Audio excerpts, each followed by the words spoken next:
Sehari sudah saya hitung 4,5 miliar. Aku tak ngijoli sedino no LP, mbok kae 4,5 miliar. Ora usah ada 2 miliar tae. Wis tak hitung, Mas. Om Li.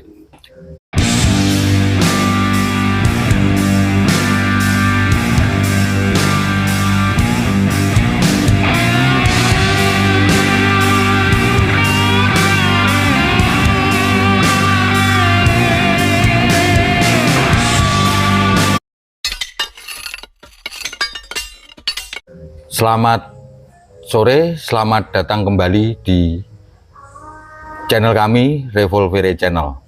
Merdeka. Merdeka. Kali ini kami kedatangan Pak Pelaku Lili usaha Salamun, seorang aktivis yang kemudian melakukan kegiatan apa Pak hari ini? Jadi ya Tentang pajak Pak Lili yang tadi sudah disampaikan. Jadi mohon maaf saya sebelumnya. Kita berangkat dari masyarakat saja. Tempo hari memang ada rencana pemerintah akan menaikkan pajak pertambahan nilai untuk barang mewah dari 11 menjadi 12%. Oke. Nah, yang kedua, Pak Lili, barang mewah belum pernah disebutkan yang masuk barang mewah apa. Tetapi kemarin Bapak Presiden sudah menyebutkan didampingi oleh Ibu Menteri Keuangan bahwa yang termasuk barang-barang mewah adalah A, B, C, D, E, F, G. Ada pesawat, ada rumah mewah dan sebagainya. Nah, maka itu Nun Sewu, kali ini channel kami di Revolvere Channel akan membahas tentang kenaikan pajak yang kemudian kita hubungkan dengan hutang luar negeri, terus kemudian apakah ya kita harus selalu bertumbuh pada sektor pajak, Pak? Ya.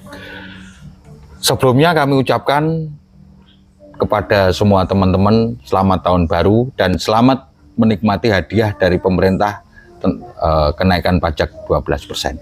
Ya. Pak Lili, non sewu ya, target yang diharapkan dari kenaikan pajak 11 menjadi 12% itu kan kisarannya hanya 75 triliun Pak. Sangat kecil, 2,5% dari APBN kita. Ya toh Pak. Itu pun bukan dari keseluruhan tapi hanya dari pendapatan APBN kita yang 3.001 triliun ya Pak. 2.500 triliun berasal dari sektor pajak, sehingga kalau ada pejabat keuangan ngomong bahwa kenaikan pajak untuk melepaskan diri dari ketergantungan hutang luar negeri kan menggelikan Pak. 2,5% itu mungkin mengbungani Pak, itu Pak, melepaskan diri dari jerat bunga ya. Nun sewu, kita dengan postur APBN yang 3.600 itu ada defisit 600 triliun Pak, 600 sekian ya, kita ndak usah inilah Pak. Terus 2.500 dari sektor pajak dan penerimaan negara bukan pajak hanya 500 triliun Pak. Dan ini yang menarik Pak, kalau kita banding dengan korupsinya Hervi Muiz 2/3 dari pendapatan negara bukan pajak. Nah, Pak Lili tadi sudah sampaikan waktu kita di luar bincang-bincang sebenarnya menurut Pak Lili kan ada solusi ya, tidak harus menaikkan pajak, tapi ada data Pak Lili kok ngomong tentang koruptor tadi. Iya, ini saya hanya mencatat saja juga dari sumber-sumber publikasi ya, yang terkait tadi Mas Arif bahwa kenaikan sektor pajak adalah menjadi tumpuan ya di dalam menyusun postur APBN. Ya. Nah, padahal sebenarnya ada sumber-sumber penghasilan lain yang mungkin belum tertangani atau potensi belum digali. Atau tertangani tapi patgulipat. Ya bukan rahasia lagi ya. Sederhana. sektor pajak dinaikkan dengan harapan ada pertambahan nilai dari pendapatan sektor pajak yang nanti bisa menutup postur APBN. Tetapi sebenarnya apakah sudah dipikirkan dampak dari pertambahan pajak pertambahan nilai tadi? Apa? Jujur saja, pasti akan menimbulkan inflasi yang meningkat. Kemudian daya beli masyarakat menurun. Bisa saja ditanya, coba. Ditanya pekerja UMKM, sepi apa enggak? Bukan karena tempat, karena daya beli masyarakat menurun. Ya, memang kondisi ekonomi memang lagi turun, Pak. Tapi kalau saya pemerintah, Pak, nun sewu loh, Pak. Ya tidak menurun. Ya sebenarnya tugas pemerintah apa? Loh, kalau saya pemerintah loh. Ini saya debat sama Mas Arif, apa Mas Arif menanya saya? Mas Arif ini kan interviewer. Lah gini Pak Lili. Jangan membela pemerintah. Apa dengan dibayar?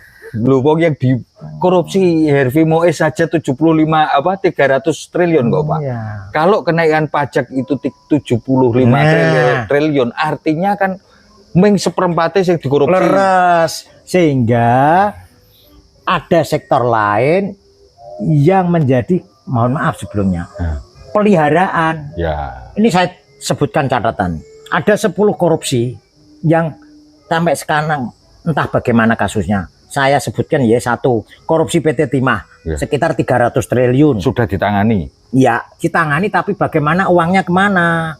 Gue nutup utang dan sebagainya. Harusnya masyarakat ini hanya bertanya, barang yang disita kemana? Yang kedua, sampai banyak Mas. Saya bukan marah ya, penyerobotan lahan PT Duta Palma Group. Korupsinya 78 triliun. Kasus PT TPPI 37 sekian triliun. PT Asabri itu semua kan duit negara Mas. Ya, tapi PT Jiwasraya izin ekspor minyak sawit mentah 12 triliun. Pengadaan pesawat CRJ 1000, kemudian ATR 72.600 sekitar 9 hampir 10 triliun. Korupsi proyek BTS 4G. Ya. Sahabat saya masih di lembaga pemasyarakatan atau tidak itu. Tapi Pak Firly kan belum yang memeras. Saya tidak kenal. Ya, nanti kita bahas pada berikutnya. Ini saja sing wis seto. Korupsi Bank Senturi sekitar 7 triliun. Jumlahkan, kenapa harus yang terbesar mana, Pak? Yang terbesar kan dari sektor, ya itu ada catatannya, tambang, ya kan? Artinya gini, Pak, sebenarnya tanpa perlu menaikkan pajak. Diperjelas saja kompensasi pengelolaan tambang itu kepada negara bagaimana. Ya toh. Ternyata seorang Harvey Mois sudah 300 triliun. Belum lagi yang pernah diungkap oleh mantan gubernur Papua. Ya, banyak sudah. Tidak perlu banyak sudah, banyak catatan dan lain sebagainya. Yang jelas begini Mas Arif. Itu ada sebuah kasus. Ya. Kemudian katanya sudah ditangani. Ya. Bagaimana terakhirnya duit itu mau neng di. Nah ya ini. Pasti para aparat sudah memberitahu, ini sudah diproses, sudah disidang dan sebagainya. Tapi ini menyangkut penyimpangan dana. Ya. Dana ini mestinya bisa menjadi milik pemerintah untuk menutup agar supaya pajak tidak naik. Hati-hati loh, yang menyangkut rakyat banyak. Hati-hati, rakyat banyak ini sudah, mohon maaf ya Mas, saya ini kan sudah keluar masuk desa. Oh, udah keluar masuk Bu ya Pak? Oh, alhamdulillah tidak. Nah, harapan saya, para nun sewu, Bapak Presiden berkenan berpikir ulang melalui diskusi-diskusi tim beliau, tim percepatan perekonomian dan sebagainya, bisa berpikir ulang. Ini lah kok bisa jalan karena rakyat dalam keadaan keterpaksaan. Apapun kalau dalam keterpaksaan bisa berjalan, tapi pasti akan menimbulkan hal-hal yang tidak kita harapkan bersama. Nah, sekarang gini Pak Lili ya. Oke, ini adalah pendapat dari rakyat yang kebetulan beliau ini adalah aktivis senior di Kabupaten Pati ya. Terus terang aja begini. Angka 75 triliun itu bisa disiasati dengan berbagai macam cara. Ya, salah satunya misalkan ya, tidak ada program makan siang gratis. Tidak ada pertambahan jumlah kementerian dan lembaga. bertambahnya jumlah kementerian dan lembaga kita semua tahu untuk sebagai ucapan terima kasih lah. Ya terlepas itu Ya, tidak misalkan tahu. contoh lah Tetapi ya. sangat tidak masuk akal. Miskin fungsi kaya Kayak menteri seperti ya terus terang aja saya struktur. tunjuk hidung lah. Menteri, ono wakil menteri, Ya, wakil menteri, wakil menteri. Terus aja Itu kan si apa? Pige itu, siapa itu orang Papua itu? Saya nggak kenal. Nah itu kan jadi menteri HAM. Nah itu kan sebenarnya ya nggak berkompeten lah. Ya terus politik anggaran yang efisien dan berusaha surplus Pak. Betul. Kemudian kita ini data Pak, 2014 cadangan SDA adalah 200.000 triliun. Pengelolaannya seperti apa dan bagaimana? Ya toh. Terus kita zaman Mojopahit terkenal sebagai negara agraris. Pengelolaan sektor pertanian ini seperti apa? Bagus kalau sekarang sudah dimulai ya Pak. Terus kemudian sektor pariwisata. Yang dulu zaman Orba sampai dibentuk Kementerian Khusus Pariwisata, menteri yang pertamanya Job AV, dan ada studi apple to apple bagaimana sebuah negara yang bertumpu pada sektor pariwisata bisa berkembang seperti di Thailand, ya toh Pak. Nah itu beberapa catatan. Kenapa saya sebut sektor pariwisata? Karena Indonesia pun juga dinobatkan sebagai salah satu negara tercantik di dunia Pak. Kita cadangan devisa sumber daya alam nomor 6 di dunia dan nomor 1 di ASEAN, nomor 4 di Asia Pasifik Pak. Nah, ada 2 cadangan devisa tambang kita yang terbesar yaitu nikel dan gas bumi. Nikel sendiri menurut data 52%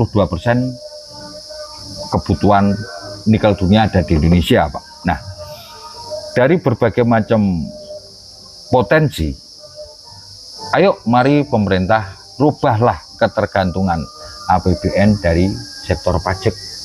Karena negara kalau kemudian hanya bergantung kepada sektor pajak, ini melihat konstruksi negara Republik Indonesia ini menjadi sangat berbahaya. Lain kalau kemudian negara Swiss Pak. Swiss itu negaranya bergantung pada sektor pajak, namun memang di sana adalah pusat keuangan dunia Pak. Bank-bank itu paling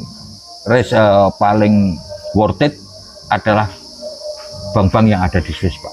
Nah ini berbagai macam ungkapan masyarakat dan Revolver Channel tidak hanya bisa mengumpat, namun kemudian menawarkan solusi bagaimana kita bisa terlepas dari bertumpunya APBN di sektor pajak. Datanya ada kok, 200.000 triliun SDA, dan kemudian kita zaman Mojopahit sampai zaman Orba terkenal dengan negara agraris. Kemudian kita punya potensi alam pariwisata yang luar biasa mulai dari ujung barat sampai ujung timur. Marilah kita kelola bersama potensi-potensi ini untuk melepaskan diri kita dari sektor pajak. Dan jangan ada pernyataan yang menggelikan dari pejabat Departemen Keuangan, 75 triliun dikatakan akan bisa melepaskan diri dari belenggu utang luar negeri. Nek pajaknya saya percaya Pak, tapi nek melepaskan diri tidak percaya. Begitu, sekian dulu podcast kita kali ini. Teman-teman, sekali lagi selamat tahun baru 2025. Semoga di tahun ini kita bisa selamat dan Indonesia bisa selamat, tidak menjadi kemudian negara gagal atau Wall Street. Karena nun sewu dari berbagai parameter saya kok tidak yakin kita tidak menjadi negara gagal Pak. Mari kita jaga bersama untuk tidak menjadi negara gagal. Jadi Pak Lili panjenengan sebagai senior aktivis di Pati, panutan para junior. Saya tidak menyampaikan negara gagal loh ya. Saya menyampaikan negara gagal Pak. Saya menyampaikan saya nggak yakin kalau kita tidak menjadi negara gagal kalau pengelolaannya masih seperti ini. Setuju. Gitu loh Pak. Jadi perlu dibenahi. Nah, perlu dibenahi, itu sekian dulu podcast kita, dan terima kasih Pak Lili atas kehadirannya. Sebelumnya kami ucapkan merdeka. Merdeka.